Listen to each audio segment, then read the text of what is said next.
Hello students. तो जैसा कि अभी मैंने लास्ट दो वीडियोस में हमने किया सरफेस एरिया एंड वॉल्यूम के कुछ सम्स किए और मैंने आपको बोला था कुछ इंपॉर्टेंट सम और भी लेकर आऊंगी। तो अभी आज मैंने उसी में से सम ले 11.1 का फिफ्थ सम लेकर आई। इसके बाद एक दो सम और करके मैं इसके सम्स लाते रहूंगी। ओके, तो ये काफ़ी इम्पोर्टेंट सम भी है और बच्चों को काफ़ी समझ नहीं आता कि इसे कैसे सॉल्व करें। देखो, what length of tarpaulin 3 metre wide, मतलब एक तरपाल है जो 3 मीटर वाइड है। तरपाल एक तरह से इस तरह से रेक्टेंगल फॉर्म में हो जाएगी। ठीक है, ये 3 मीटर आपको वाइड दे रखी है। ठीक है, और इसकी जो ये लेंथ है वो फाइंड करनी है। ओके, ये आपको दे रखा है। रिक्वायर्ड टू मेक अ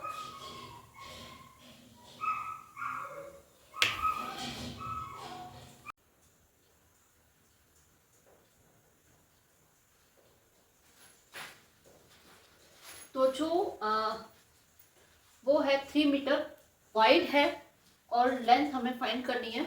ठीक है, required to make a conical tent.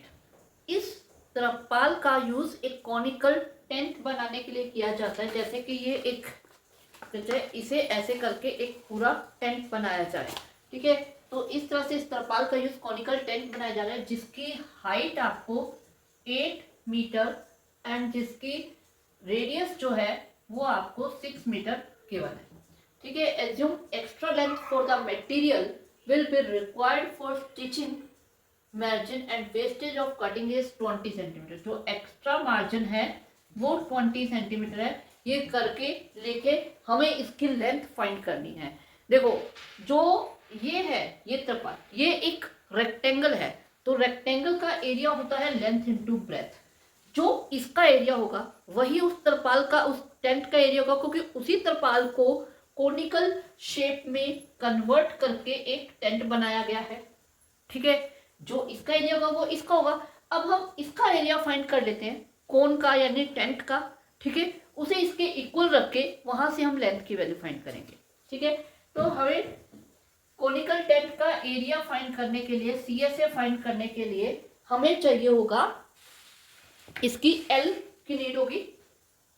CSA होता है पाई आर एल। तो एल फाइंड करने के लिए हमें आइडेंटिटी यूज करनी है। तो ये आ जाएगा 64 प्लस 36 यानी कि 100, यानी कि एल आपका 10 आ जाएगा। आ गया, 10 मीटर आ गया। अब हम यहाँ पे लगा देते हैं पाई। यहाँ पे एक्चुअली बोला हुआ है कि पाई 3.14 लेना है इंटू आर। आर 6 है एंड एल जो है वो हमारा 10 मीटर आया है। ठीक है, अब हमें इन तीनों को मल्टीप्लाई करके आ जाएगा 188.4 मीटर स्क्वायर।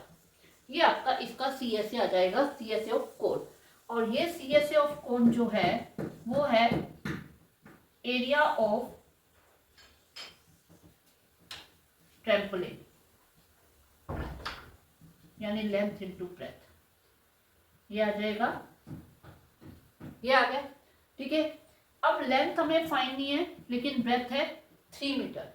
अब ये 3 जो है नीचे आ जाएगा, यानी कि ये आ जाएगा 188.4 upon 3 is equal to L. तो यहां से जब हम इसे सॉल्व करेंगे ये आ जाएगा 6 2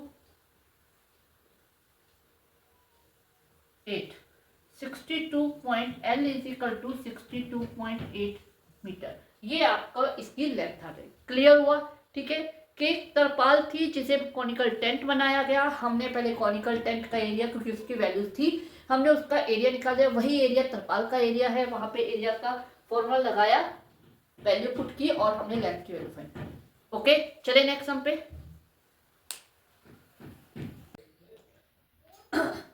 तो ये मैंने सेकेंड सम लिया है, 11.1 का ही 8th सम है, जो कि ऑलमोस्ट स्टेटमेंट पढ़ के ही बच्चों को समझ नहीं आता है। ठीक है, ये भी काफी इंपॉर्टेंट है। इसके जैसा क्वेश्चन, मतलब मोस्ट ऑफ द टाइम इसी टाइप का क्वेश्चन एग्जाम में आ जाता है। ठीक है, तो इसमें क्या बोल रखा है, अब bus stop is barricaded from the remaining part of the road, road का जो रिमेनिंग पार्ट है उसे बैरिकेड वो हो रहा है, ठीक है, बाय यूजिंग, उसमें क्या यूज हो रहे हैं मेन जो हमें, ये तो एक ठीक है इंफॉर्मेशन है, लेकिन हमें क्या चीज चाहिए, 50 होलो कोन्स, 50 कोन्स का यूज हो रहा है, होलो यानी एम्प्टी है अंदर से, तो इसका मतलब सीएसए का यूज होगा, ठीक है, टीएसए का यूज नहीं होगा, सीएसए का होगा। रिसाइकल्ड कार्डबोर्ड मतलब कार्डबोर्ड को रिसाइकिल करके उससे वो कोन बनाए गए हैं, doesn't matter for us.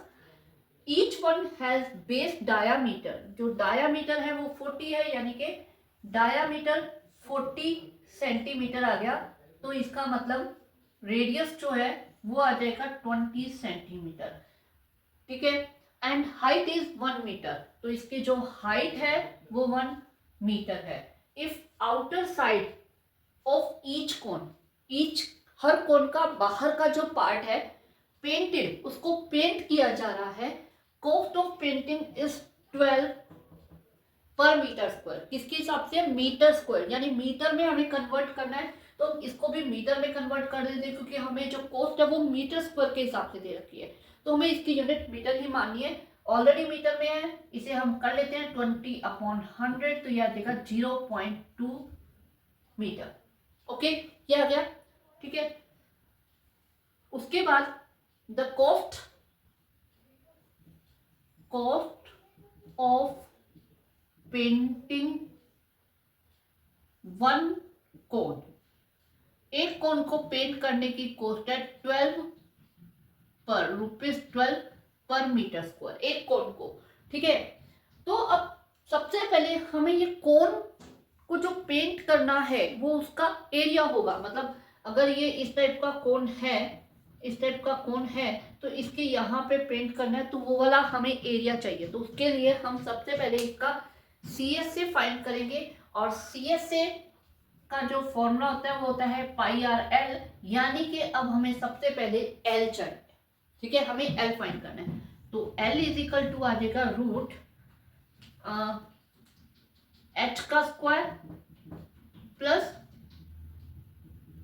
Are का स्क्वायर, तो ये आ जाएगा 1 प्लस 0.04, ठीक है, 0.2 का स्क्वायर ये आ जाएगा, और ये आपके पास आ जाएगा 1.04, और 1.04 का जो रूट है वो हमें यहाँ पे गिवन है, ठीक है, तो वो वैल्यू हमारे पास आ जाएगी 1.02, यानी कि एल हमारे पास ये आ गया। अब हम इसे यहाँ पे पुट कर देते हैं, पाई 22/7 इंटू,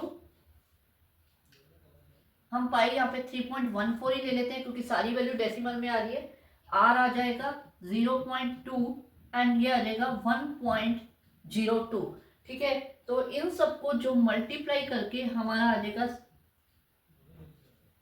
0.64056 मीटर स्क्वायर, क्योंकि एरिया है तो मीटर स्क्वायर आ जाएगा, तो ये हमारा एक का सीएसए आ गया। अब हमारे पास इसकी जो कॉस्ट है वो ये 12 है, ठीक है, the cost of painting 12, then the cost of painting one cone is equal to, ठीक है, ये आ जाएगी 12 इंटू 0.64056, इसे अगर हम मल्टीप्लाई करते हैं तो ये एक की जो है वो आ जाएगी 7.68672 रुपीज, ये आ जाएगी एक कोन को पेंट करने की कॉस्ट। अब हमें क्या है यहाँ पे करने हैं 50 कोन्स को पेंट करना है, तो हम इसको 50 से मल्टीप्लाई कर देते हैं, एक ही आई है, ठीक है, कॉस्ट ऑफ पेंटिंग 50 कोन्स, ये आ जाएगा 50 इंटू 7.68672, ये आ जाएगा ₹384.336, ये आ गया। इसे 33 को आप 384.34 करके भी इसे कर सकते हो, इतने रुपीस ये आ गया उसकी टोटल कॉस्ट फॉर लागत जो उन्होंने पूछे what will be the cost of painting all this cones, तो वो आपकी ये आ जाएगी, क्लियर हुआ? बड़ा सिंपल सम था, बस ध्यान रखना कि हमें किस हिसाब से चलना है कि यहाँ पे आपको सबसे पहले हमने एक कोण का CSA निकाल लिया, मतलब L निकाल के CSA निकाल लिया, CSA फाइंड करके उसको उसे रेट से मल्टीप्लाई करके वन कोण का कोस्ट फाइंड कर ली, फिर हमें 50 कोण से तो 50 से मल्टीप्लाई कर दिया। That's it. ठीक है, तो आगे भी इसी टाइप की वीडियोस लेके मैं आती रहूंगी। इसके बाद शायद मैं आपकी स्फीयर और हेमिस्फीयर से रिलेटेड वीडियो लेके आऊंगी। ओके।